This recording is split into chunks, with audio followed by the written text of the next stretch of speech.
તમે મને બોલાવી તમે કીધું દુર્ઘટના તે નહીં તમે મને બોલો હું તમારી મને તુકારેથી બોલાવે છે. સોશિયલ મીડિયાની અંદર જે પ્રકારે વિડીયો વાયરલ થયો છે તેમાં લોકો એવી કમેન્ટ્સ કરે છે, એવી ચર્ચાઓ કરે છે કે આ દેરાણી જેઠાણીનો ઝઘડો છે. એટલે તમારી વચ્ચે શું સંબંધ છે પ્રમુખ વચ્ચે ને તમારી વચ્ચે? શું તમારા જેઠાણી છે તમે? અને તમે બોલો માં વધારે ના તમે બોલો માં હું મેડમ આરે વાત કરું છું. તમે બોલો માં નહીં મેડમ આરે હું વાત કરું છું. તમે બોલો માં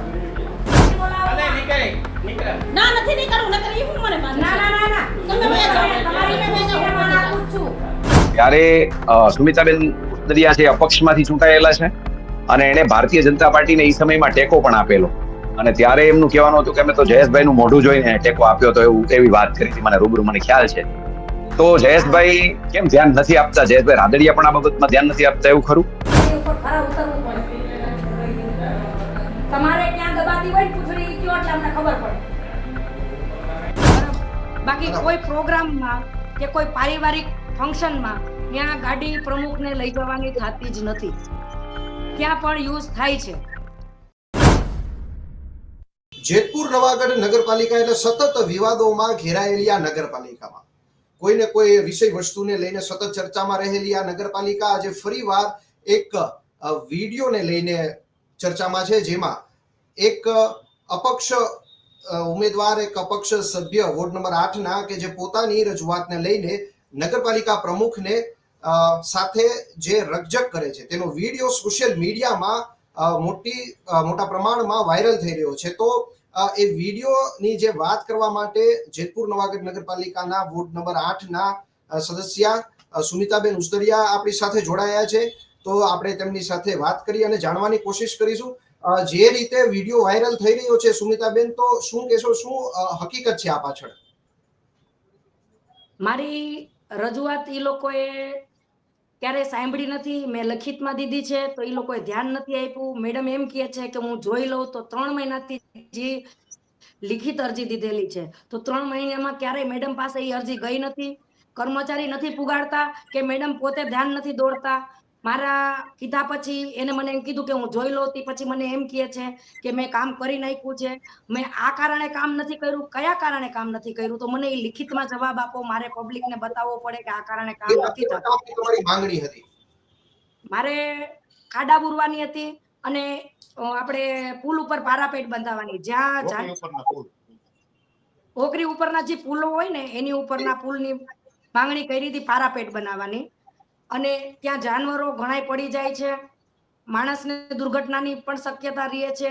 દુર્ઘટનાનું મેં કીધું તો કે હું આ 5 વર્ષ આટલા વર્ષથી કે બીજા આવતા ત્યારે ક્યારેય કે ત્યાં દુર્ઘટના ન થતી કે હું ચૂંટાણી પછી દુર્ઘટના થશે એટલે એ દુર્ઘટનાની વાટ જોવે છે કે શું છે. ખાડા પૂરવાનું કીધું તો કે ઉપરથી પાસ થવા જોઈએ. તો શું ખાડા ઉપરથી પાસ થાય? આ તો ખૂબ મોટી લોકશાહી થઈ ને. હા, કોઈ ઉપરથી ખાડા પાસ થાય એવું ક્યાંય તમે સાંભળ્યું છે કે ખાડા પાસ કરાવવા માટે રજૂઆત કરવી પડે? પ્રમુખ થઈને એવું મને એમ જવાબ આપે છે કે ઉપરથી પાસ થવા જોઈએ. આજે ઈ મને એમ કહે છે કે અમારે ઉપર શું પાસ નથી કર્યું સરકારે. ઘણી લાંચું પાસ થઈ છે. હું નગરપાલિકા આવું જ છું, મને ખબર જ છે શું પાસ થયું છે. ગ્રાન્ટ પાસ થઈ છે, ઘણી ગ્રાન્ટ પાસ થઈ છે. તો શું ખાડા પૂરવાની ગ્રાન્ટને આ લોકોએ નજરઅંદાજ કરી છે? એને કોઈ દી ઈ લોકો પોતે હાલે છે તો એને ખ્યાલ જ નથી કે આ ખાડા પૂરવાના છે. તો એમ કે છે કે તો કેમ ઈ રજૂઆત એને ઉપર નથી મૂકી? એ ગ્રાન્ટ કેમ પાસ નથી કરાવી? મને એમ કે છે કે ઉપરથી પાસ થવી જોઈએ. તો મને આવો જવાબ આપે છે તો સામાન્ય માણસને કેવો જવાબ આપશે? મને તુકારેથી બોલાવે છે, સામાન્ય માણસને કેવી રીતે બોલાવું? હું એ જ વાત પર આવતો હતો. તમે એમ કહો છો કે મને તુકારેથી બોલાવે છે. સોશિયલ મીડિયાની અંદર જે પ્રકારે વિડીયો વાયરલ થયો છે તેમાં લોકો એવી કમેન્ટ્સ કરે છે, એવી ચર્ચાઓ કરે છે કે આ દેરાણી જેઠાણીનો ઝઘડો છે. એટલે તમારી વચ્ચે શું સંબંધ છે પ્રમુખ વચ્ચે ને તમારી વચ્ચે? શું તમારા જેઠાણી છે તમે? અમે અટકથી જ એક છીએ, બાકી અમારે કોઈ સંબંધ નથી. અમારે અટક જ એક છે. અટક તો ઘણા ને એક હોય છે. 7મી પેઢી 8મી પેઢી થાય છે અમને એ લોકો. એટલે કોઈ સંબંધ નથી અમારે. બરાબર. હવે આ સાથે જી બિલકુલ આ મુદ્દા માટે વિસ્તૃત જાણકારી મેળવવા માટે વરિષ્ઠ પત્રકાર જેતપુરથી મનોજ પારકી આપણી સાથે જોડાયા છે. મનોજભાઈ, જે રીતે વિડીયો વાયરલ થઈ રહ્યો છે પ્રમુખ મેનાબેન ઉસ્તરિયા તેમજ જે અપક્ષ સદસ્ય છે સુમિતાબેન, એમનું કેવું છે કે ખાડાઓ માટેની જે રજૂઆત છે બરાબર એને લઈને ગયા હતા અને એમ કહે છે કે ઉપરથી પાસ થઈ. તો આ વસ્તુ મારે સમજવી છે કે ખરેખર કઈ રીતે કામ થતું હોય છે. શરૂઆત તો ત્યાંથી કરીશ કે જે સુમિતાબેન છે વોર્ડ નંબર 8 માં ભારતીય જનતા પાર્ટીની 3 સીટની સામે ફાઇટ કરીને જીતા છે, જે વોર્ડમાં 4 સીટ હોય છે, એટલે ખૂબ સારા મતોથી જીતા છે. પણ એક વખત કોઈ વ્યક્તિ, ચાહે મહિલા હોય કે પુરુષ, એક વખત ચૂંટાઈ ગયા પછી એક નગરપાલિકાના ટ્રસ્ટી તરીકે હોય છે અને એ જ્યારે કામ લઈને જતા હોય છે ત્યારે સાર્વજનિક કામો હોય અને એને કરવાના જ હોય છે. રહ્યો પ્રશ્ન પ્રમુખ શ્રી મેનાબેન ઉસદડિયાનો કે એના વોર્ડની અંદર કામો જે છે એ લેખિતમાં ધ્યાન દોર્યું છે ખાલી સુમિતાબેને, પણ હકીકતે એ વોર્ડ તો પ્રમુખનો પણ છે. તો પ્રમુખ શા માટે જસ નથી લેતા? પણ થોડી વાર માટે એવું પોતે વિચારતા હોય છે કે સુમિતાબેન જો આવું લેખિત આપે અને એ કામ કરવામાં આવે તો એનો જસ સુમિતાબેન ઉસદડિયા લઈ જાય અને અમે રહી જઈએ. તો ખરેખર આવું ના વિચારે. એટલા માટે કે જેના કામ કરવાના છે બધા જ ટેક્સ ભરે છે. જેતપુર નવાગઢ નગરપાલિકાને જેતપુરના 11 વોર્ડમાં રહેતા આસામીઓ દર વર્ષે 18 થી 20 કરોડ રૂપિયા ટેક્સ ભરે છે. અને આ જે સુમિતાબેન કામો લઈને ગયા હતા એ મેન્ટેનન્સના કામ હતા, નવા કામ નહોતા. તૂટી ગયું છે રિપેર કરવાનું છે, ભાંગી ગયું છે સરખું કરવાનું છે, લાઇટ ઉડી ગઈ છે સરખી કરવાની છે. તો મેન્ટેનન્સ છે ને, આ રાહુલભાઈ, આ જે ગ્રાન્ટ, આ પૈસા હોય છે ને, એને ગ્રાન્ટ સાથે કઈ લેવા દેવા નથી. આ સ્વભંડોળ કહેવાય છે. મેં વાત કરી કે જે પબ્લિક ટેક્સ નગરપાલિકાને સીધો ભરે છે, જેમાં 5-6 પ્રકારનો ટેક્સ આવે છે, એ પૈસા સ્વભંડોળ ના કહેવાય. અને સ્વભંડોળમાંથી આ બધું કરવાનું જ હોય છે. એમાં કોઈની પરમિશનોની જરૂર જ નથી હોતી. શું કામ નથી હોતી એની તમને વાત કરી દઉં કે આવા જે કામ હોય છે એને વાર્ષિક ભાવમાં કોન્ટ્રાક્ટરોને આપી દેવામાં આવે છે. હવે કરવાનું શું હોય છે? આ વાર્ષિક ભાવમાં આપી દેવાનું હોય છે અને કોન્ટ્રાક્ટર છે એને ચીંધવાનું હોય છે. એટલે એ માનો કે ખાડો પૂરવાનો હોય તો એનું જે કંઈ પણ ઘનમીટર કે માપ લેવાનું હોય, માપ લઈને એના બિલ પાસ થતા હોય છે. પણ મોટે ભાગે તો એવું થાય છે કે નગરપાલિકાને, આજે હું પણ એક ચેલેન્જ કરું છું જેતપુર નવાગઢ નગરપાલિકાને, કે ભાઈ તમે જેટલા ખાડા પૂર્યા હોય, વાર્ષિક ભાવના કોન્ટ્રાક્ટરના જે બિલ બન્યા હોય અને એને ક્યાં કયું કામ કર્યું ને, એક વખત જેતપુરની પબ્લિકની સામે એ બિલ મૂકી દે, હું પત્રકારી તો છોડી દઈશ, એક વખત સાબિત કરી દે કે એને જેટલા બિલો મૂક્યા છે એ બધા કામ થયા છે, ક્યાં થયા છે, કેવી રીતે થયા છે, એક વખત બિલ મૂકી દે. લોકોની સામે મૂકો, એમ લોકોની સામે મૂકો, જાહેરમાં મૂકો. શું કામ નથી મૂકતા? જે લોકોના મત લેવા માટે થઈને શેરી ગલીમાં આંટા મારતા હો, આમથી આમ ચક્કરો મારતા હો, મામાના માસીના સગા વાલા બીજું ત્રીજું જાતિ જાતિ અનેક વાતો કરતા હો છો ત્યારે, વાયદાઓ કરતા હો છો ત્યારે, તો એ જ લોકોના પૈસા છે ને. આમાં કોઈ સુધરાય સભ્યનો તો 1 રૂપિયો છે નહીં. ભાઈ રાહુલભાઈ, હું એક જ વસ્તુ કહું છું, હું કોઈ હોટલની અંદર જમવા ગયો, મેં જમી લીધું, મારા ફેમિલી સાથે મેં જમી લીધું. હવે મને માનું કે હોટલનો માણસ છે એ બિલ દઈ જાય કે આટલું ચૂકવી દો, તો એ બિલ હું ચેક કરું છું કે આમાં જીએસટી કેટલો લાગ્યો, ખરેખર આમાં જે મેં આમાં એને અંગુર રબડી લખી જાય તો મેં મંગાવી જ નથી. તો હું એ બિલ શું કામ ચૂકવું? તો હોટલ વાળા આપણે જમીએ છીએ એનું બિલ આપે છે, તો આપણે પણ ખબર પડે કે આ લોકો અંગુર રબડીનું બિલ સીધું બનાવ્યું છે કે અંગુર રબડી બારોબાર જમાઈ ગઈ છે, તો ખબર પડે ને લોકોને. તો શું કામ નથી આપતા? જો એ સાચા હોય, એ કોઈ કરપ્શન થતું જ ન હોય, નગરપાલિકા 16 આના સીધી ચાલી જતી હોય, એવું કોઈ સાબિત કરવા માંગતું હોય તો આપણે અધિકારીઓથી માંડીને જે કોઈ ચૂંટાયેલા છે, ભારતીય જનતા પાર્ટીની 32 સીટો આવેલી જેતપુરમાં, 44 સીટોમાંથી 32 તો ખાલી આ લોકો આવ્યા છે. 9 અપક્ષોએ એને ટેકો આપી દીધો છે ભલા માણસ. તો આવી જાય ને મેદાનમાં, આપણે ક્યાં ના પાડીએ છીએ? અને હું મારી અંગત વાત ક્યાં કરું છું કે મારે કોઈની યાર વાંધો હોય? હું તો પબ્લિક તરફથી બોલું છું કે જેતપુરની એવી પબ્લિક જે 11 વોર્ડમાં વસે છે, તમને 18-18, 20-20 કરોડ આશરે ટેક્સના ચૂકવે છે, એને તો એના દીધેલા પૈસાનો હિસાબ માંગવાની વાત છે ભલા માણસ. અને તમે તો ટ્રસ્ટી તરીકે ગયા છો, સુધરાઈ સભ્ય કોઈ પણ હોય, પછી સુધરાઈ સભ્યમાંથી પ્રમુખ, ઉપપ્રમુખ, કારોબારી ચેરમેન, બાઉટ જે કંઈ પણ થતું હોય તે એ નગરપાલિકાના નિયમો પ્રમાણે. પણ તમે એક વખત આવી તો જાઓ મેદાનમાં, તમે કહી દો એક વખત, બરોબર, કહી દો એક વખત કે અને હિસાબ આપી દો યાર. સીધી ને સટ વાત છે બહુ. અને આજે સુમિતાબેનનો જ પ્રશ્ન એવો નથી, મોટે ભાગે અપક્ષો સાથે આ જ વસ્તુ બને છે. કેટલાક બોલે છે, કેટલાક નથી બોલતા, કેટલાક સહન કરી લે છે, કેટલાક કંટાળીને પછી નગરપાલિકા આવવાનું બંધ કરે છે, લોકોના ઠપકા સાંભળે છે કે ભાઈ અમે તમને ચૂંટીને મોકલે છે. પણ પેલા એકવાર જુઓ, બહુમતી જેતપુર નવાગઢ નગરપાલિકામાં ભારતીય જનતા પાર્ટીની છે. અને આ જે ભારતીય જનતા પાર્ટીના મિત્રો છે, બહેનો, ભાઈઓ છે, એ ક્યાંક ને ક્યાંક પબ્લિકના મતથી ચૂંટાયેલા છે. જ્યારે અપક્ષો જ્યારે કામ ચીંધે છે, સાર્વજનિક કામો ચીંધે છે, લોકોના કામો ચીંધે છે, ત્યારે કામ નથી થતા, ત્યારે એવા સંજોગોની અંદર એને જ આવીને જવાબ દેવો જોઈએ. એની જવાબદારી છે. આવી રીતે કોઈ છટકી ના શકે. અને રહ્યો પ્રશ્ન, માનો કે થોડી વાર મારે બેને વાત કરી કે અમે દેરાણી જેઠાણી, ખરેખર તો એવું કશું છે નહીં. કોમેન્ટો જે કરતા હોય એને ખબર ન હોય કદાચ, પણ માની લો કે હોય તો એ પ્રોટોકોલ તો જોવો પડે. એક વખત ક્યાંય પણ તમે છો, આજે રાહુલભાઈ મારા અંગત મિત્ર છે, પણ અત્યારે માની લો કે એ એક એન્કર છે, તો મારે એની મર્યાદાઓ રાખવી પડે. એક એન્કર તરીકે મારે એની સાથે વાત કરવી પડે. એમ નગરપાલિકાનું પોતાનું પણ એક એક્ટ છે, એક કાયદો છે, એની અંદર જુદી જુદી ધારાઓ છે. આજે બેને જે વાત કરી રાહુલભાઈ કે એમના અંગત ઉપયોગની અંદર આ લોકો વાહનોનો ઉપયોગ કરતા હોય છે, તો બેનને કયો એક વખત સાબિત કરે.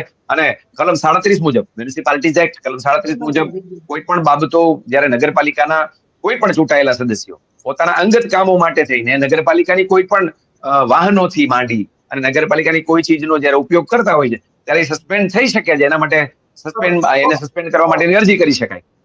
મનોજભાઈ, વચ્ચે હું તમને અટકાવીશ. જે રીતે વાત કરી અંગત વાહનોની ઉપયોગ કરવાની, કે નગરપાલિકાની કોઈ પણ પ્રોપર્ટીને પોતાના અંગત કામ માટે થઈને ઉપયોગ કરે, તો સુમિતાબેન આ વિશે તમે શું કહેશો? શું હકીકત છે? જી સુમિતાબેન, શું હકીકત છે? આપણે પ્રમુખને જે વાહન આપવામાં આવ્યું હોય, જી બરાબર, તો ઈ પ્રમુખ સિવાય કોણ કોણ યુઝ કરી શકે? આ મારો પ્રશ્ન તમને છે. પ્રમુખનું વાહન પ્રમુખ યુઝ કયા કરે, કયા કામમાં ઈ પ્રમુખ કયા કયા કામમાં ઈ વાહનનો ઉપયોગ કરી શકે? બરાબર. ઘરના કામમાં ઉપયોગ નથી થતા ઈ વાહન. કોઈ મીટિંગ છે કે ક્યાંય પણ જવાનું છે અથવા નગરપાલિકાએ જવું છે તો જ ઈ વાહનનો યુઝ થાય છે, બરાબર. બાકી કોઈ પ્રોગ્રામમાં કે કોઈ પારિવારિક ફંક્શનમાં ત્યાં ગાડી પ્રમુખને લઈ જવાની થતી જ નથી. ત્યાં પણ યુઝ થાય છે. બરાબર. તો આ બાબતમાં તમે ક્યારે વિરોધ કરેલો, કોઈનું ધ્યાન દોરેલું ઉચ્ચ કક્ષાએ કે ક્યાંય? કામ નથી થતા સાહેબ, રાહુલભાઈ, કામ નથી થતા. વિરોધ કરી તો જેટલા અત્યારે કાયદેસર થાય છે એ પણ નહીં થાય. હું પબ્લિકને એક વાયદો કરીને ચૂંટાણી છું. પબ્લિકે મારા પર ભરોસો કર્યો છે, તો મારે એના ભરોસા ઉપર ખરું ઉતરવું છે. એ જ મારી ખાલી ભાવના છે. મારે કોઈ પ્રતિષ્ઠા મળે કે મને કોઈ માન સન્માન મળે, કોઈ હોદ્દો મળે, એવું મારે કોઈ દી ક્યારેય ગણતરી રહી જ નથી. પબ્લિકે જે ભરોસો કર્યો છે એના ઉપર એનું ખરું ઉતરવું છે મારે. બીજું કાંઈ મારી લાગણી નથી. એને પાસેથી મારે અપેક્ષા કાંઈ નથી. ખાલી પબ્લિક નું કામ કરે, મારું ઘરનું કામ મારી એની પાસે કરાવવું નથી. ઈ ભલે કરાવતા. હવે બધો વિરોધ કરશું. હું સાબિતી હોતું અને જવાબ દેવા પણ આવીશ અને જવાબ લઈને પણ જઈશ. આજી વખતે મને મેડમે જવાબ નથી આપ્યો. આવતી વખત મેં મેડમને કીધું છે હું જવાબ લઈને જ જઈશ અને પુરાવા સાથે જઈશ. બરાબર. મનોજભાઈએ અગાઉ વાત કરી કે તમારો વિસ્તાર, મત વિસ્તાર અને પ્રમુખનો મત વિસ્તાર એક જ છે, પરંતુ તમારી કોઈ અરજી કરવાથી કે તમારી માંગણી કરવાથી જો કામ થઈ જાય તો એનો જશ તમને મળે છે, તો એના કારણે થઈને એ કામ અટકાવે છે. તો મનોજભાઈ આજે એ કેટલી હદ સુધી તમે સાચું માનો છો? ના ના, પાકું જ છે. મનોજભાઈ બરાબર જ કહે છે. એને એની માનસિકતા એવી છે. અમે લોકો એવી ગણતરી નથી કરતા. ઈ કરે તો અમે તો સારું સમજીશી કે ભાઈ પબ્લિક નું તો થાય છે, અમારું ન કરે તો કાંઈ નહીં. તો પબ્લિક નું તો કામ થાય છે, કોક નું તો સારું થાય છે. અમારે અમારા ઘરના રાહુલભાઈ કામ નથી કરાવવા. એ પબ્લિક ના કામ કરે ને તોય અમે એને નજર નથી પડતી કે આજ શેરીમાં શું છે, આજ ગલીમાં શું થાય છે, ગટરમાં. ઇલેક્ટ્રિક શાખા વાળાએ પણ મને હેરાન કરેલી છે અને ન્યાના કર્મચારીએ મારી હારે ખરાબ વ્યવહાર કરેલો છે. મામૂલી કર્મચારીએ ઈ પણ વિડીયો મારો મીડિયામાં છે, અત્યારે સોશિયલ મીડિયા ઉપર ઈ પણ વિડીયો છે. કર્મચારીએ ખરાબ વર્તન કરેલું છે. જે 11 મહિનાની જે હોય ને કઈ મુદત એની ઉપર હતા, એને મારી હારે ખરાબ વર્તન કરેલું છે. બરાબર. પણ મનોજભાઈ, આમાં હું તમને પૂછવા માંગીશ કે નગરપાલિકાના પ્રમુખનો વિસ્તાર હોય, બરોબર, તો એ તો એક આદર્શ વિસ્તાર હોય.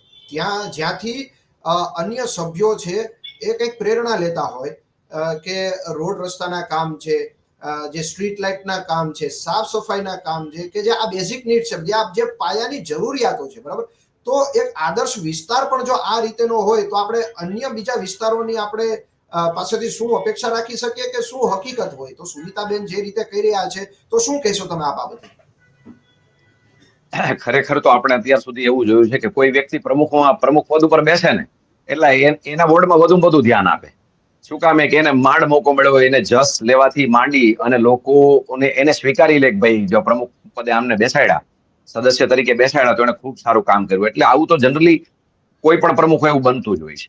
પણ રાહુલભાઈ અહીંયા વાત કરીએ તો જે અત્યારે સ્થિતિ છે કે ભાઈ વાર્ષિક ભાવના કામ આપી દીધા છે. તમે કોઈ કોન્ટ્રાક્ટરને વાર્ષિક ભાવ માટે કામ આપી જ દીધું છે તો હવે એને ફક્ત કહેવાનું જ છે, તમે લેખિત આપી દો એટલે એ કામ કરવાનું જ હોય, એમાં કઈ બીજો મતલબ જ હોતો નથી. કોઈ નવું કામ હોય તો માની લો કે રાજ્ય સરકારમાં કે કેન્દ્ર સરકારમાંથી કોઈ ગ્રાન્ટો આવતી હોય કે નવા રોડ રસ્તાઓ બનાવવા, સીસી ડામર કે બ્લોક રોડ બનાવવા, તો એના માટે થઈને જો આવું બધું કરવાનું થતું હોય તો એના માટે ઠરાવો કરવાના થાય, જનરલ બોર્ડમાં નક્કી થાય, કારણ કે બધી નવી ચીજ છે, નવું આવ્યું છે. સરકાર તો એક વખત રોડ રસ્તાના પૈસા આપી દે છે, પણ એની ઉપરથી રાજ્ય સરકારમાંથી ગ્રાન્ટ આવે એટલે એવું નક્કી કરવાનું હોય કે ભાઈ દાખલા તરીકે 10 કરોડ આવ્યા તો ક્યાં ખર્ચ કરવા, તો કે ભાઈ આ વિસ્તારમાં કરવો, એનો સર્વે થાય, એના સર્વેયર હોય, એના એન્જિનિયરો હોય, એ બધું નક્કી થાય. પણ એ બધું જનરલ બોર્ડમાં નિર્ણયો થતા હોય છે અને જનરલ બોર્ડમાં જયારે નિર્ણય થાય ત્યારે બહુમતીના જોરે થતા હોય છે. તો અહીંયા ભારતીય જનતા પાર્ટીને પૂર્ણ બહુમતી છે જ, 32 સીટો આવી છે એટલે એની સામે 9 સુધારી સભ્યો જે અપક્ષોના છે એને ટેકો આપ્યો છે, એટલે 41 જણા છે, 44 માંથી 41 વ્યક્તિ વન સાઈડ છે એવું આપણે સ્પષ્ટપણે કહી શકીએ. તો ખરેખર આ ગામની અંદર સારામાં સારા કામો થવા જોઈએ, આ શહેરની અંદર રૂડ રૂપાળું થઈ જવું જોઈએ. પણ કોઈ પણ વિસ્તાર, આ તો આ બેનનો પ્રશ્ન હતો અને એને થોડા ઇસ્યુ બન્યા એમની સાથે કે એમના કામો નથી થતા, એટલે બાકી જેતપુરની ટોટલ હાલત આવી જ છે સાહેબ. રાહુલભાઈ ગમે ત્યાં જાઓ, કોઈ એવા કામમાં તમે માથાકૂટ ના કરો, તમે દલીલો ના કરો, તમે લેખિત ના આપો ત્યાં સુધી કરે નહીં તો ખરેખર આ તો પ્રમુખનો વોર્ડ છે. હું તો એમ કહું કે અરજી શું કામ કરવી પડે? આ તો ખરેખર પ્રમુખની મોટામાં મોટી ભૂલ કહેવાય. ખરેખર હું તો એમ કહું સુમિતાબેન અરજી શું કરે? સુમિતાબેન અરજી કરી પેલા તો અહીંયા સુમિતાબેન અરજી કરતા હોય ને 8મી લાઈને પહોંચ્યા હોય ને લખતા તો અહીંયા ખાડો પુરાઈ ગયો હોય. સુમિતાબેન કે આ ખાડો પૂરો નથી, કે બેની તો પુરાઈ ગયું. તો આ તો જસ લેવાનો છે ને, એનો મફત છે, આવડતું નથી એવું આપણે કેમ કેવું? એમ આવી ખબર પડતી નથી એવું કેમ કેવું? પણ જે એક વખત સુધરાય સભ્ય તરીકે કે કોઈ હોદ્દા ઉપર આવી ગયા પછી રાહુલભાઈ રાગ દ્વેષ, અંગત વેરભાવ આ બધું છોડી દેવું જોઈએ. તમે ચૂંટાયેલા છો, તમારું કામ શું છે, માત્ર ને માત્ર તમારી ફરજો શું છે, ચાહે પ્રમુખ તરીકે, કારોબારી ચેરમેન તરીકે કે ઉપપ્રમુખ તરીકે કે સામાન્ય સુધારાય સભ્ય તરીકે. મનોજભાઈ, હું તમને પૂછવા માંગીશ કે ચાલો પ્રમુખ જે છે બરાબર, એ તો લોકો દ્વારા ચૂંટાયેલા પ્રતિનિધિ છે બરાબર છે, લોકો તેમને મત આપી અને તેમને ચૂંટાવે છે. જ્યારે સરકાર દ્વારા નિમેલા જે અધિકારીઓ છે બરાબર છે, પ્રમુખની સમકક્ષમાં ચીફ ઓફિસર હોય છે બરાબર છે, અન્ય ચેરમેનોની સમકક્ષમાં અન્ય અધિકારીઓ હોય છે, તો લોકો જ્યારે ટેક્સ ભરે છે બરાબર, તો આ તંત્રનું, ચાલો સત્તાધીશો તો છે તો પણ તંત્રની શું ભૂમિકા, એમ તમે શું કહેશો મનોજભાઈ તેમાં, તેને લઈને? રાહુલભાઈ ખરેખર તો કેવું છે કે આના માટેની અરજી પ્રમુખને કરવાની જ નહીં. આ જે મેન્ટેનન્સ છે ને એની અરજી પ્રમુખને કરવાની જ ન હોય. નવું કઈ કરવું હોય તો પ્રમુખને અરજી કરવાની હોય. તમે મેન્ટેનન્સ માટે થઈને ચીફ ઓફિસરને અરજી કરો, કારણ કે મેન્ટેનન્સ સંભાળવું, ચીફ ઓફિસર તો one type of the monitor. આપણા ક્લાસમાં કોઈ મોનિટર હોય આપણે ભણતા ત્યારે, તો ક્લાસનું ધ્યાન રાખવું, ધ્યાન પણ કેવી રીતે રાખવું કે સાહેબે કીધું હોય એ પ્રમાણે. તો ચીફ ઓફિસર છે ને એ એક પ્રકારના સુપરવિઝન કરવા વાળા અધિકારી છે કે ભાઈ રોડનું કામ આવી ગયું, નવા રોડનું કામ આવી ગયું તો એ નિયમ પ્રમાણે થાય છે, એની યોગ્ય રહેતી છે, એનો માલ યોગ્ય રીતે બને છે, કાંકરી યોગ્ય રીતે થાય છે, એના જે રિપોર્ટ્સ કરવાના હોય છે બરોબર છે, એનો ઢાળ આપવાનો છે એ પ્રમાણે છે, એની જે કંઈ પણ ઘનતા એટલે કે જાડાઈ રોડની કેટલો જાડો કરવો જોઈએ, આ તમામ જવાબદારી ચીફ ઓફિસર અને એની નીચેના અલગ અલગ ડિપાર્ટમેન્ટોની છે. માનો કે વોટર વર્કર્સની વાત કરીએ તો લોકોને પાણી મળી જવું જોઈએ બરોબર છે, પણ એ પાણી પીવા યોગ્ય છે, એનું ક્લોરિનેશન વ્યવસ્થિત રીતે થયું છે કે કેમ, તમામ બાબતો ચીફ ઓફિસરની નીચેના અલગ અલગ ડિપાર્ટમેન્ટોની જવાબદારી છે. આના માટે થઈને સીધો ચીફ ઓફિસરને જ લખવાનું હોય, આમાં પ્રમુખને લખવાની જરૂર જ નથી. મેન્ટેનન્સ એટલે ઓનલી ઓન ચીફ ઓફિસર. શું કામ? કે જે વસ્તુ બગડી છે એનું રિપેરિંગ કરવા માટે થઈને તમારે ચીફ ઓફિસરને કહેવાનું છે, તમારે ચીફ ઓફિસરને લખવાનું છે અને ચીફ ઓફિસરને કહેવાનું છે કે આ કામ શા માટે નથી થતું. માની લો કે બાંધકામની વાત છે, માની લો કે રસ્તા બેન કહે છે કે ખાડા પૂરવાની વાત છે બરોબર, મેં ચીફ ઓફિસરને કરેલી છે અરજી, મેં ન્યા હોતન મેં અરજી દીધેલી જ છે, ન્યા જ પહેલા કરેલી છે, ત્યાંથી મને જવાબ નથી મળ્યો ને એટલે હું પ્રમુખ પાસે ગઈ છું. ના બેન, ચીફ ઓફિસરને મારે તો રાહુલ આ કામ તો ખરેખર રાહુલભાઈનું છે, પણ તોય છતાં એક આપનું ધ્યાન દોરું કે ચીફ ઓફિસરને અરજી આપશે, એમનું ચીફ ઓફિસર પાસેથી તમે લેખિત માંગો કે મારું કામ શા માટે નથી થયું સાહેબ. બેન તમે જેટલું પણ લેખિત માંગશો ને, તમે નગરપાલિકાના ટ્રસ્ટી છો, ચીફ ઓફિસર પાસેથી જેટલું પણ તમે લેખિતમાં માંગશો, તમારે જે માહિતી માંગવી હોય નગરપાલિકાની, કેટલા કર્મચારીઓ છે, કેટલા ફાજલ પડ્યા છે, કેટલા કાયમી છે, કેટલા હંગામી છે, કેટલા લોકો કરાર આધારિત છે, બરાબર, અમારે કર્મચારીથી માંડી અને કાંઈ પણ કેટલા ટ્રેક્ટર છે, કેટલા ચાલુ છે, કેટલા બંધ છે, કેટલા કંડમ છે, કેટલાની હરાજી થઈ ગઈ છે, તમને મગજમાં જેટલું નગરપાલિકાનું જે આવ્યું તમને પૂછવાના અધિકાર છે. અને નીચે છેલ્લી લીટી તમારે એવી લખવાની છે કે આ તમામ બાબતનો મને લેખિત જવાબ આપવો, તમામ પુરાવાઓ સાથે. તમે તમામ પ્રકારના વર્ક ઓર્ડર માંગી શકો છો, તમે તમામ પ્રકારના ટેન્ડરો માંગી શકો છો. તમે ચૂંટાયેલા છો, તમે લોકો માટે ત્યાં ગયા છો, લોકોએ તમને તમારા એમને પ્રતિનિધિ તરીકે તમને ત્યાં મોકલ્યા છે. એટલે તમે જેતપુર નગરપાલિકા પાસે પૂછવા હોય એટલા પ્રશ્નો નગરપાલિકાને લગત, લોકો એની સાથે સંકળાયેલા છે એ લગત તમે તમામ પ્રશ્નો પૂછી શકો છો. તમને લેખિતમાં ક્યારેય નહીં ના પાડે, તમને ક્યારેય નહીં ના પાડે. શું કામે કે અધિકારી તરીકે એ બંધાયેલા છે, એની જોગવાઈઓ છે એની અંદર. રહી વાત પ્રમુખની કે ચૂંટાયેલા કોઈ અન્ય સદસ્યોની કે અન્ય ડિપાર્ટમેન્ટના કોઈ ચેરમેનોની, તો એ 5 વર્ષ માટે હોય છે અને એની પણ એક જવાબદારી છે, એની જવાબદેહી છે, જવાબદારી છે, એમાંથી ક્યારેય ન છટકી શકે. પણ લેખિત આપવું જોઈએ, આપણે એમની પાસે લેખિત માંગવું જોઈએ, ઇન્વર્ટ કરાવવો જોઈએ, એને રિમાઇન્ડર લેટર કરવો જોઈએ કે ભાઈ તમને આટલા સમય પહેલા આવું આપ્યું તો આજ સુધી આપનો જવાબ નથી આવ્યો. પછી આ જ લેટર તમને 2 વખત જવાબ જ્યારે નથી મળતો ત્યારે તમે પ્રાદેશિક કમિશનરને લખો, રાજકોટની અંદર લખો કે ભાઈ આ જે નગરપાલિકા છે એની અંદર આવું છે. તો જે પોતાની જવાબદારીમાં, ચાહે પ્રમુખ હોય, કારોબારી ચેરમેન હોય, ઉપપ્રમુખ, એની જવાબદારી બને છે. જો એક સદસ્યને યોગ્ય રીતે જવાબ નથી આપતા તો એને શા માટે પોતાના હોદ્દા માટે એ ગેરલાયક છે, ચોખ્ખી જ વાત છે. એને જે કામ માટે લોકોએ મોકલ્યા છે એની જવાબદારી બને છે, પૂરી નથી કરી શકતા, અથવા તો આવડત નથી, અથવા તો કોઈ પણ પ્રકારનો રાગદ્વેષ રાખે છે, તો શા માટે એને હોદ્દા ઉપરથી દૂર ન કરવા, આવું તમે લેખિત આપી શકો. પછી તપાસ કરશે, તમારા કાગળો જોશે, એને પણ લેટર આપશે કે ભાઈ આવું પૂછ્યું છે, લેખિત જવાબ શા માટે એમને નથી આપતા. પણ એ બાબત કેવી છે બેન કે પહેલા વહેલા તમે મેન્ટેનન્સનો મુદ્દો છે જ્યાં સુધી, પછી લાઇટ હોય, પાણી હોય, રોડ રસ્તા હોય, કે કચરાની બાબત હોય, સેનિટેશનના મુદ્દાઓ હોય, ટીપીની બાબતો હોય, પણ જ્યાં ક્યાંય પણ માનો કે આવો પ્રશ્ન છે ને, પહેલા ચીફ ઓફિસરને જ આપણે લખવાનું થાય. અને હું સ્પષ્ટ એને જ કહું છું આપેલું તમને કે છે, ચીફ ઓફિસર, મેં એને જ આપેલી ચીફ છે. ઓફિસરને ચીફે અમારું કામ સાંભળ્યું છે. ચીફે જ્યારે ઇલેક્ટ્રિક સાફામાં મારે માથાકૂટ થઈ હતી ને, ત્યારે ચીફ બદલા ને તે પછી કામ ચીફ અમારું કામ કર્યું જ છે, એમાં ના નથી. પણ જ્યારે કારીગર કામ કરવા કર્મચારી જાય છે ને, તો ત્યાંથી એને એ લોકોને રિટર્ન બોલાવે છે અને થવા નથી દેતા કામ. બરાબર. રિટર્ન ચીફ બોલાવી એનું દઈએ કામ કરે જ છે, ચીફ એનું કામ કરે જ છે. કોણ બોલાવે છે, કોણ બોલાવે છે? ઈ હું નામ ઈ અમને નથી ખબર, પણ કર્મચારી એમ કે છે કે અમને ઉપરથી ફોન આવ્યો એટલે અમે વહી આવ્યા.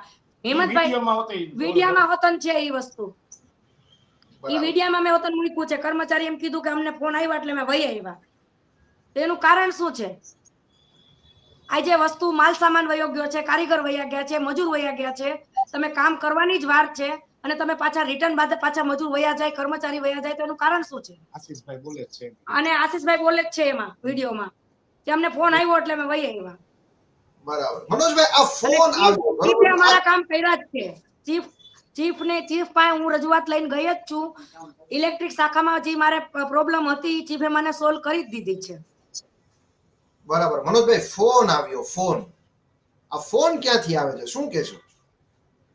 બેન એવી વાત કરે છે કે કોઈ કર્મચારી અથવા જેમનું નામ લે છે એ તો આમ ઓલરેડી જેતપુર નગરપાલિકાના ઓવરસીયર છે અને એના હસ્તક જ્યાં રિપેરિંગનું બધું કામ થતું હોય છે થતું હોય છે.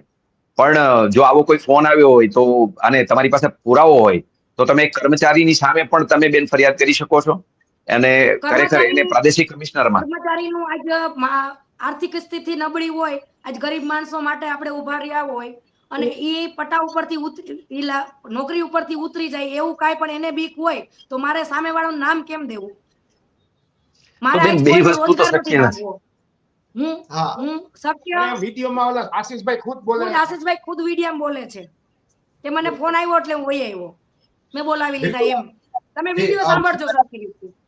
જી, આ ચર્ચાને હવે આપણે અંત તરફ આપણે લઈ જઈએ છીએ. છેલ્લે પૂછવા માંગીશ સુમિતાબેન કે તમે જે પ્રકારની તમારી જે રજૂઆતો હતી, જે પ્રકારના જે વિડીયો વાયરલ થયા છે, તો હવે તમારી જો માંગણીઓ સંતોષાય નહીં તો આગામી તમારા પગલા શું હશે? ઉપર લગી જવું છે મારે, કમિશનર લગી. જે તમે મનોજભાઈ હજી લાઈન દોરી આપી છે ઈ કરવાનું થાય છે. રાજકોટ જઈશું. ખૂબ ખૂબ આભાર મનોજભાઈ. પબ્લિક નો ભરોસો મારે નથી તોડવો. જો કે બેન તમારા કામ નથી થતા, તમારા વોર્ડના ઘણા બધા પ્રશ્નો છે અને ઘણી જગ્યાએ રાગ દ્વેષ તમારી સાથે રાખવામાં આવે છે એની વાત કરીએ. પણ રાહુલભાઈ, જ્યારે પ્રમુખ અને ઉપપ્રમુખનું ઇલેક્શન હતું નગરપાલિકામાં ચૂંટાયા પછી, ત્યારે સુમિતાબેન ઉસદરિયા છે અપક્ષમાંથી ચૂંટાયેલા છે અને એને ભારતીય જનતા પાર્ટીને એ સમયમાં ટેકો પણ આપેલો. અને ત્યારે એમનું કહેવાનું હતું કે અમે તો જયેશભાઈનું મોઢું જોઈને ટેકો આપ્યો તો એવી વાત કરી હતી મને રૂબરૂ, મને ખ્યાલ છે. તો જયેશભાઈ કેમ ધ્યાન નથી આપતા? જયેશભાઈ રાદડિયા પણ આ બાબતમાં ધ્યાન નથી આપતા એવું ખરું? ના ના ના, જો હું તમને એક વાત કરું, મને ખબર જ છે કે આજે બહુમતી આવી છે, બરાબર. આજે હું એકલી થઈને કોઈ પણ કામ નહીં કરી શકું અને અત્યારે હું રાજનીતિમાં જોઉં જ છું કે જે સિંગલ એના કામ નથી થતા, બરાબર. હું અત્યારે પક્ષમાં આંગળી ઊંચી કરું તો પબ્લિકના કામ થાય એ માટે મેં આંગળી ઊંચી કરેલી છે. મેં પબ્લિકના કામ માટે આંગળી ઊંચી કરેલી છે કે જનતા દુખી ન થાય. મને આજ ભરોસો દીધો છે તો હું કોઈનો સપોર્ટ લઉં તો હું એનું કામ કરી શકું ને. આજ પાર્ટીનો સપોર્ટ લઉં તો હું કામ કરી શકું ને. અત્યારે પાર્ટી ભાજપની છે એટલે મારે ફરજિયાત આંગળી ઊંચી કરવાની થાય છે પબ્લિકના કામ કરવા માટે. હું 5 વર્ષ જ રહેવાની છું, પછી ઘરના કામ જ કરવાના છે મારે. તો 5 વર્ષ પબ્લિકના કામ થાય એ માટે મેં આંગળી ઊંચી કરેલી છે. પણ બેન, તમે જ્યારે કે ભારતીય જનતા પાર્ટીના સપોર્ટમાં જ્યારે કીધું ત્યારે ચર્ચા તો જયેશભાઈ સાથે થઈ ને કે કઈ ચિંતા ન કરતા, કામ થશે બધા, તમે સપોર્ટ કરો. એ તો સ્પષ્ટતા થઈ હોય ને, આપણે સીધું કઈ આપણા મનથી નિર્ણય ના કરી લઈએ. એક ચર્ચા થઈ હોય એક રાજકારણી તરીકે, બરોબર ને? એવી ચર્ચા થઈ હતી ને કે ભાઈ કામ તમારા થશે, ચિંતા ન કરતા પબ્લિકને. એવું તો જયેશભાઈ કીધું હોય, સ્વાભાવિક છે. એના વિના તો હું કે કોઈ અપક્ષ કોઈ દી એમ સપોર્ટ ન કરે. તમારી વાત સાચી જ છે. ત્યારે ચર્ચા એવું થઈ હોય, બરાબર. જયેશભાઈ ને હોતો અમે રજૂઆત કરીએ જ છીએ, પણ ભાઈનું પણ માનવું તો જોઈએ ને. અને આવી નાની નાની વાતોમાં મારે જયેશભાઈને રિંગ કરીને કેવું પડે, ઈ વ્યાજબી ન કહેવાય. એક નાનું બાળક ઘડિયે ઘડિયે મમ્મી મમ્મી કરતું હોય ને તોય માય ઠેલવી દે, ત્યાગો રહે એમ. એટલે મારે નાની નાની વાતોમાં જયેશભાઈને ડિસ્ટર્બ કરવાના ન હોય. જયેશભાઈ એને ઠપકો આપેલો જ છે. પણ એમ નહીં, ઠપકો આપવાથી થોડા કામ થઈ જાય. જેમ જયેશભાઈ ક્યારેય એવું તમને કહે છે કે મેં કહી દીધું છે, એમ મેનાબેનને મેં તમારા કામ માટે કહી દીધું છે, એવું તો કીધું હશે ને ક્યારેક તમે? હા હા હા, કીધેલું છે. એના પછી એ કામ તો નથી જ થયા ને, એવું બન્યું. હા, તો એને નથી માનતા ને. હવે જયેશભાઈને થોડીક મારે કેવા બે નથી કરતા એમ કે શિકાયત ઓલું નાના બાળક લડતા હોય એવી શિકાયત થોડી કરવાની છે. ટૂંકમાં એવું થયું જરા કે જયેશભાઈ માનતા નથી હાલ અત્યાર પૂરતું. જે રીતે સુમિતાબેન વાત કરી રહ્યા છે કે ધારાસભ્ય જયેશભાઈ રાદડિયાનું પણ જેતપુર નવાગઢ નગરપાલિકાના પ્રમુખ માનતા નથી અને એમના ન માનવાથી આમ પબ્લિક હેરાન થાય છે. જે પાયાની જે જરૂરિયાતો છે, જે સુવિધાઓ છે, એનાથી આમ પબ્લિક અત્યારે વંચિત થાય છે. મનોજભાઈ, અંત તરફ આપણે જઈ રહ્યા છીએ અને સુમિતાબેન, હવે એક જ મિનિટની અંદર મને આપ જણાવશો કે હવે પછીનો શું હશે તમારો કાર્યક્રમ? તમે શું કરશો, ક્યાં રજૂઆત કરશો અને લોકો માટે થઈને તમે કેવા પગલા ભરશો, લોકોની સુવિધાઓ માટે થઈને? જો વિડિયામાં બતાવેલું જ છે, જયેશભાઈ નું તો નથી જ માનતા, પણ એના ઘરવાળા, એનો હસબન્ડ છે ને એનું નથી માનતા. રાજુભાઈ કહે છે હાલ હાલ તો એ જાતા નથી, એ મીડિયામાં આવે જ છે. જયેશભાઈ આગળ રહ્યા. બીજું, તમે જે પ્રશ્ન મને અત્યારે કીધું કે શું તમારું આગળનું છે, તો પબ્લિક માટે જો મારે ઉપર જવું પડે તો હું જઈશ. આંદોલન કરીશું. હું ઉપર લગી જઈશ, રાજકોટ લગી હું જઈશ. ત્યાં કામ નહીં થાય તો એની ઉપર જઈશ, ગાંધીનગર લગી હું જઈશ. મારે પબ્લિક ને કરી બતાવવું છે કે ના, તમારો વિશ્વાસ મેં નથી તોડ્યો. જે હું ગલીએ ગલીએ જે ગઈ હતી ને વોટ લેવા, આજ મેં જોયું છે પબ્લિક ને કેટલી હેરાન છે ને, એ મેં જોયું છે મારી નજરે. સુમિતાબેન, તમારું જે વિડીયો વાયરલ થયા હતા અને એ પાછળની ઘટનાની તમે જે પ્રમાણે વિસ્તૃત માહિતી અમારા દર્શકોને આપી, તે બદલ મુંબઈ સમાચાર માં જોડાવા બદલ આપનો ખૂબ ખૂબ આભાર. મનોજભાઈ પારખી, તમારો પણ હું આભાર માનીશ કે જે રીતે આપે જે ડિટેલમાં જે વિસ્તૃતથી નગરપાલિકાની જે કઈ પ્રકારના કાર્યો હોય છે અને શું કરવાના હોય, અને આડકતરી રીતે સુમિતાબેનને તમે જે ગાઈડ પણ કર્યા કે તમારે ક્યાં ક્યાં જવું જોઈએ, તે બદલ પણ હું આપનો આભાર માનીશ. દર્શક મિત્રો, તમે આ વિડીયોને લઈને તમે શું કહી રહ્યા છો તે કમેન્ટ બોક્સમાં જરૂર જણાવો, અને જો તમે હજુ સુધી અમારી ચેનલને સબસ્ક્રાઇબ નથી કરી તો સબસ્ક્રાઇબ કરજો. નમસ્કાર.